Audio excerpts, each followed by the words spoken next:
60 বছরের বিড়ির হিসাব কেমনে দিবেন? 60 বছর ধরে কথায় কথায় যে গালি দেন, কি হিসাব দিবেন? 60 বছর বয়সেও যে সুদ খান, কিস্তি নেন, এই হারামখোর বুড়া মিয়া, কেমনে আল্লাহর জবাব দিবেন? কেমনে আল্লাহর সামনে দাঁড়াইবেন? হ্যাঁ, একটা ছেলে বলো, এই মুসলমানের বাচ্চা, বাপ তুই 365 দিনে একদিনও ফজরের নামাজ পড়লি না, আরে মুসলমানের বাচ্চা তুই এত বড় জানোয়ার কেমনে হইলি? তুই কোন মার ঘরে জন্ম নিলি? এই হাইওয়ান, তুই মানুষের বাচ্চা কেমনে? মুসলমানের বাচ্চা হলি কেমনে তুই? বল বেটা, একটা ছেলে দাঁড়া বেটা। বেনামাজি নাফরমান, জীবন মানে নারী, জীবন মানে উলঙ্গ ছবি, জীবন মানে মোবাইলের অস্থির দৃশ্য, জিনার ব্যভিচার, এটাই জীবন? হয় ছবি দেখছো জিনার ছবি, নয়তো বাস্তবে জিনা করছো, এরই নাম জীবন? আমি এই মাত্র আমার সাথে গাড়িতে ছিল আমার এক প্রিয় ছাত্র মাওলানা ইয়াহিয়া, পরে আমি শুনাইতেছিলাম নবীজির জামানায় একজন ব্যক্তি জিনা করছে, মুসলমান, আয়েশা নবীজির কাছে বলছে, ইয়া রাসূলুল্লাহ ইন্নী কাদ জানাইতু, আমি জিনা করেছি, আমি এক নারীর সাথে ব্যভিচার করেছি, ফাআকিম আলাইয়া, শরীয়তের যেই বিধান আমার উপরে সেটা কার্যকর করেন, আমার দুনিয়ার শাস্তি দিয়ে দেন, আমি তওবা করতে চাই যেন আমার আখিরাতে আমি মুক্তি পাই, আমি ভুল করে ফেলছি। খোদার কসম বাপ, নবীজি 3 বার বলছে, আমার কাছে এই কিতাব এখনো গাড়িতে আছে, ও আমার সাথে রাখো, না না আরো লোক আছে আমার লোক, রাখো, আমার কিতাবটা নিয়ে আসুক দরকার হলে, এখন দেখে। আল্লাহ নবী সাল্লাল্লাহু আলাইহি সাল্লাম বলছেন যে 3 বার বলছে, এই ভাই নবী 3 বার বলছে ওই লোকেরে, আবিকা জুনুন, আবিকা জুনুন, আরে তুমি পাগল নাকি, তুমি কি কও, মুসলমান জিনা করে কেমন? 3 বার বলছে নবী। এই বাপ, একটা ছেলে শোনো বাপ, নবী 3 বার, মানে নবীজি অবাক হয়ে গেছে, আরে এতে কি কয়, আবিকা জুনুন, তুমি কি পাগল নাকি, তুমি এটা কি বলতেছো? এরপরে আল্লাহর নবী সাল্লাল্লাহু আলাইহি সাল্লাম বলছে সাহাবাদেরকে, সাহাবারা তার মহল্লায় যাও, খবর লাগাও সে কোনো প্রতিবন্ধী কিনা, মাথায় সমস্যা কিনা, সেটা কি বলতেছে। সাহাবাই কেরাম এরপরে খোঁজ খবর নিয়ে এসে বলছে, ইয়া রাসূলুল্লাহ, না সে প্রতিবন্ধী না, সে পাগলও না, সে সুস্থ স্বাভাবিক, এবং সে বাস্তবিক অর্থেই জিনা করছে। আল্লাহর নবী সাল্লাল্লাহু আলাইহি সাল্লাম সাথে সাথে বলছে, ফারজুমুহু, সে বিবাহিত, অতএব তাকে পাথর মেরে হত্যা করো। সাহাবারা পাথর মেরেই তাকে হত্যা করছে, প্রকাশ্য দিবালোকে পাথর মেরে হত্যা করছে।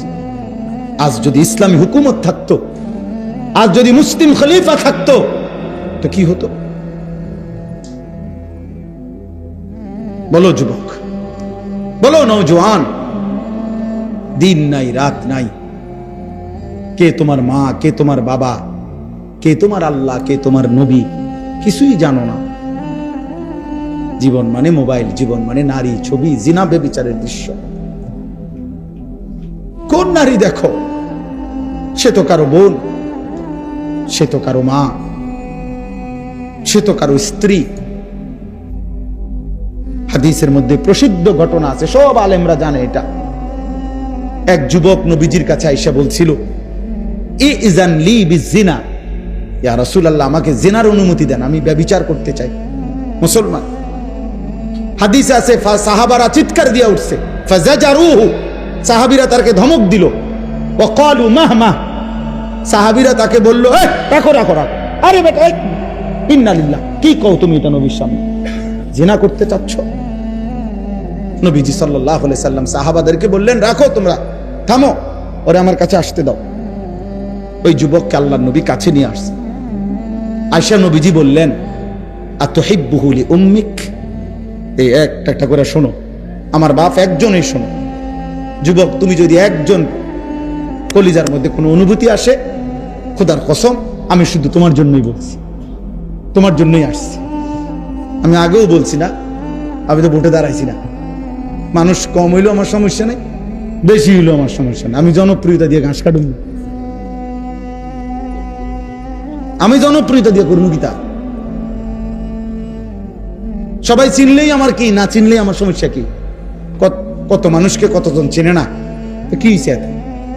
তো নবীজি তাকে বললেন, আতুহিব্বুহু লিউম্মিক, যুবক, এই জিনাটা তোমার মায়ের সাথে কেউ করুক, তুমি কি সেটা পছন্দ করো? যুবক সাথে সাথে বলে, লা ওয়াল্লাহি, আল্লাহর কসম নবী, আমি এটা চাই না। নবীজি বলেন, ওয়ালান নাসু ইউহিব্বুনাহু লিউম্মিহিম, তাহলে কোনো মানুষও তার মায়ের সাথে কেউ জিনা করুক সেটা চাইবে না। 2, আফাতুহিব্বুহু লিইবনাতিক, নবীজি এবার বললেন, তুমি কি পছন্দ করো তোমার মেয়ের সাথে কেউ এই জিনা করুক? ক্বালা লা ওয়াল্লাহি, যুবক আবারও বলল, আল্লাহর কসম নবী, আমি এটা মেনে নেব, আমি এটা চাই না। নবীজি বলেন, ওয়ালান নাসু লা ইউহিব্বুনাহু লিবানাতিহিম, তাহলে কোনো মানুষও চায় না তার মেয়ের সাথে কেউ জিনা করে। নবীজি 3 নম্বরে বললেন, আফাতুহিব্বুহু লিউখতিক, তোমার বোনের সাথে কেউ জিনা করুক, তুমি কি যুবক তা পছন্দ করো? ক্বালা লা ওয়াল্লাহি, যুবক আবারও বললেন, আল্লাহর কসম নবী, আমি এটা চাই না। নবীজি বলেন, ওয়ালান নাসু লা ইউহিব্বুনাহু লিআখাওয়াতিহিম, তাহলে কোনো মানুষও তার বোনের সাথে কেউ জিনা করুক এটা চায় না। নবীজি 4 নম্বরে বললেন, 5টা বলছে মোট, 4 নম্বরে বললেন, আফাতুহিব্বুহু লিআম্মাতিক, তোমার ফুফির সাথে কেউ জিনা করুক, তুমি কি এটা চাও? ক্বালা লা ওয়াল্লাহি, যুবক বললেন, না আল্লাহর কসম নবী, আমি এটা চাই না। নবীজি বললেন, ওয়ালান নাসু লা ইউহিব্বুনাহু লিআম্মাতিহিম, তাহলে কোনো মানুষও চায় না তার ফুফির সাথে কেউ জিনা করুক। 5 নম্বরে শেষটা নবী বলছে, আফাতুহিব্বুহু লিখালাতিক, তুমি কি পছন্দ করো তোমার খালার সাথে কেউ জিনা করুক? যুবক বলল, লা ওয়াল্লাহি, আল্লাহর কসম নবী, আমি এটা চাই না। নবীজি বলেন, ওয়ালান নাসু লা ইউহিব্বুনাহু লিখালাতিহিম, তাহলে কোনো মানুষও চায় না তার খালার সাথে কেউ জিনা করুক। তাহলে এবার তুমি যুবক বলো, তুমি যার সাথেই জিনা করতে চাচ্ছ সে তো কারো মা, কারো বোন, কারো মেয়ে, কারো স্ত্রী, কারো ফুফি, কারো খালা, সে কি মেনে নিবে? খোদার কসম যুবক সাথে সাথে বলছি, ইয়া রাসূলুল্লাহ, তাহলে আমি আল্লাহর কসম করে তওবা করছি, এমন গুনাহ আমি আর কোনোদিন করব না। আমার বুঝ হয়েছে ইয়া রাসূলুল্লাহ, আমার দিল খুলে গেছে। তো নবীজি হাদিসে আছে, ফাওয়াদা ইয়াদাহু, নবীজি তার বুকে হাত রাখছেন অথবা মাথায় হাত রাখছেন, হাত রাইখা নবী দোয়া করে দিছে তারে, ওই যুবককে, আল্লাহুম্মা গফির যামবাহু, আল্লাহ এই যুবকের গুনাহ মাফ করো, ওয়া তাহহির কলবাহু, আয় মাওলা তার কলিজা আপনি পবিত্র করে দেন, ওয়া হাসসিন ফারজাহু, আল্লাহ আপনি এই যুবকের লজ্জাস্থানও পবিত্র করে দেন। এই জন্য আমি যুবক, আমার ওই মাওলানা ইয়াহইয়া ও এখন পরামর্শ দিতে, হুজুর আপনি এইটা বলবেন যে যুবক তুমি নিজেই দোয়া করো, নিজে নিজে দোয়া করো, আল্লাহ আপনি আমার গুনাহ মাফ করে দেন, আপনি আমার দিল পবিত্র করে দেন, আপনি আমার লজ্জাস্থান পবিত্র রাখেন, আমি যেন আমি কোনো হারাম না করি। আল্লাহুম্মা গফির যামবি ওয়া তাহহির কলবি ওয়া হাসসিন ফারজি। আজ যুবক তোমরা কি করছো, কি করতেছো বাপ? একটা সুন্দর জীবন